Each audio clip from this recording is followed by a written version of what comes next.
बिस्मिल्लाहिर्रहमानिर्रहीम। General science class 8 unit 1 ecology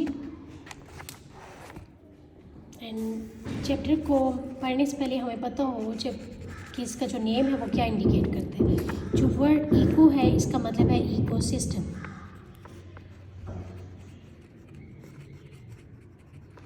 और जो वर्ड लॉजी है इसका मतलब है to study. So study of ecosystem is called ecology. ठीक है, अब इकोसिस्टम क्या है?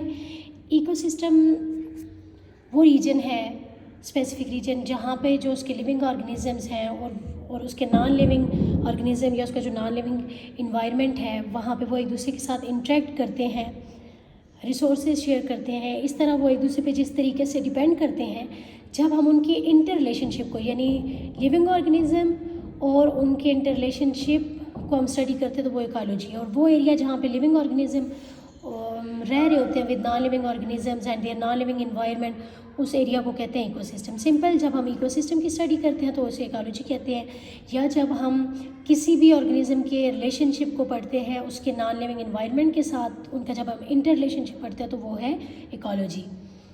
अब अगर हम इसमें जो हमारा फर्स्ट टॉपिक है वो है ऑक्सीजन साइकिल। अब साइकिल का मतलब क्या है? साइकिल देखें, जैसे साइकिल ये इस तरह एक साइक्लिक पाथ में मूव कर रहा है। ठीक है, अब ऑक्सीजन साइकिल का मतलब है, इस साइकिल में हम देखेंगे कि ऑक्सीजन कहाँ पे यूज़ हो रही है और फिर कहाँ पे प्रोड्यूस हो रही है। साइकिल का मतलब है जैसे कि जितनी ऑक्सीजन यूज़ हो रही है, इस्तेमाल हो रही है, उतनी ही बन रही है, और फिर यानी इसका जो साइकिल है वो कंटिन्यू रहता है। इसे हम कहते हैं ऑक्सीजन साइकिल। जैसे देखिए वाटर साइकिल हमने पढ़ा है पिछले ग्रेड्स में कि जितनी भी वाटर बॉडीज़ हैं, ओशन हो गए, रिवर्स या कोई भी वाटर बॉडी, उनसे जब सनलाइट पड़ती है, जब उनका टेम्परेचर जब वो इंक्रीज़ करता है वाटर का, फिर वो वेपर्स में कन्वर्ट होते हैं और वेपर्स जो वो एटमॉस्फेयर में चले जाते हैं। वहाँ पे जब ये वेपर्स ठंडे होते हैं, कंडेंस होते हैं, तो दोबारा रेन की फॉर्म में वो आ जाते हैं। इस तरह जितने वेपर्स यहाँ से एटमॉस्फेयर में गए उसी तरीके से दोबारा वेपर्स ठंडे होकर रेन। तो ये हमारा जो साइकिल है वो ऐसे ही चलता रहता है।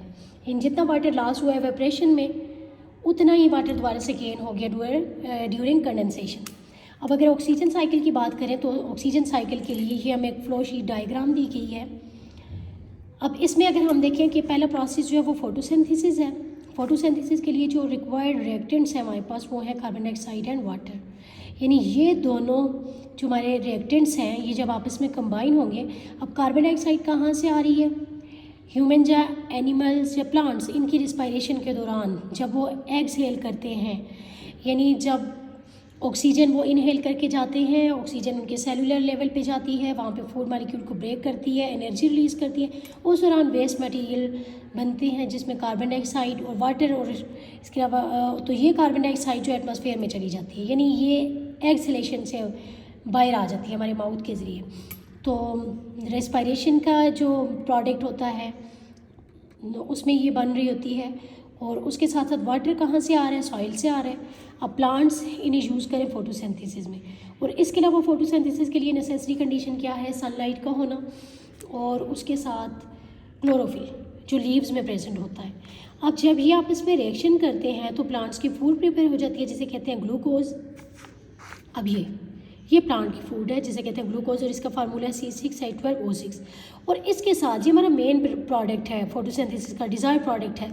कुछ ऐसे प्रोडक्ट्स भी होते हैं जो एक्स्ट्रा बन जाते हैं और उन्हें कहते हैं बाई प्रोडक्ट्स या साइड प्रोडक्ट। तो ये हमारे पास ऑक्सीजन जो है वो इसमें बन जाता है एज अ बाई प्रोडक्ट। तो अब ये ऑक्सीजन यहाँ से चला जाएगा किधर? एयर में चला जाता है या वाटर में चला जाए, वाटर बना लेगा हाइड्रोजन के साथ मिलकर। तो ये इस तरह से ऑक्सीजन जो है वो आ गया as a by product of photosynthesis. अब ये एटमॉस्फेयर में चला गया। अब इस ऑक्सीजन को रिस्पायरेशन में यूज़ कर रहे हैं कौन? एनिमल्स और ह्यूमंस और प्लांट नाइट में, क्योंकि डे टाइम में तो वो ऑक्सीजन को बना रहे होते हैं फोटोसिंथेसिस करके, लेकिन नाइट में क्या होता है कि प्लांट्स भी जो है वो ऑक्सीजन गेन करते हैं, क्योंकि जितनी फूड बनी अब उससे उन्होंने एनर्जी गेन करनी है।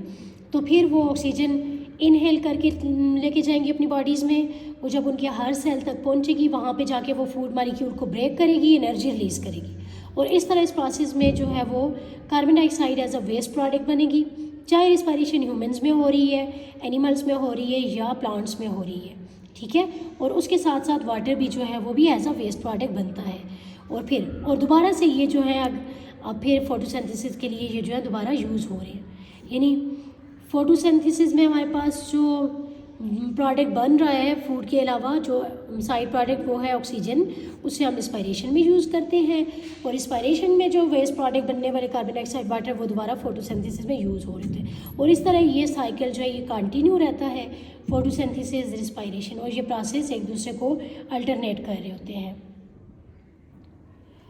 और अगर हम देखें कि ऑक्सीजन की क्या अहमियत है, तो ऑक्सीजन जो है वो सबसे ज़्यादा जो ज़िंदा रहने के लिए हमें जो ज़रूरी है हमारे लिए वो ऑक्सीजन है। और एटमॉस्फेयर में हम देखें कि ये कितने परसेंट प्रेजेंट है, तो ये 21% प्रेजेंट है एटमॉस्फेयर में। और ये जो 21% है इसमें से ज़्यादा जो अमाउंट आती है ऑक्सीजन की वो कहाँ से आ रही होती है, एज अ फोटोसिंथेसिस।